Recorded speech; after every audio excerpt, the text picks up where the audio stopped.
Pemirsa, diberlakukannya kesepakatan MEA membuka peluang sekaligus tantangan bagi sektor industri dan juga kesehatan. Para pelaku di bidang kesehatan perlu dibekali sertifikat kompetensi agar bisa bersaing dengan pelaku dari negara lain. Pada era MEA, tenaga kesehatan memiliki peluang yang sangat besar untuk mengisi industri kerja yang semakin terbuka luas. Selain terbuka luas, peluang tersebut juga akan memunculkan persaingan ketat antar tenaga kerja dari negara lain.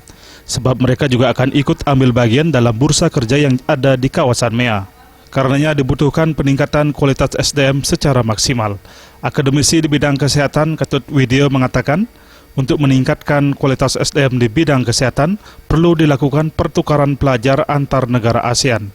Pertukaran tersebut akan meningkatkan kemampuan dan kualitas SDM. Selain itu, perlu dilakukan uji kompetensi agar mahasiswa yang baru lulus kompeten di bidangnya.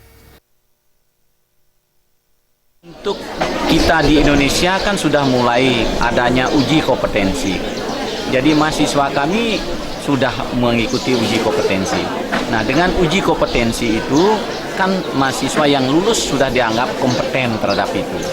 Nah, kita akan menggunakan sertifikat uji kompetensi itu untuk nanti kita serahkan kepada mahasiswa.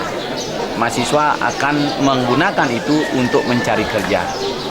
Jadi, dengan demikian, selama itu akan dibuka peluangnya untuk ASEAN, tentu masing-masing negara akan memiliki atau mempunyai kriteria-kriteria atau persyaratan.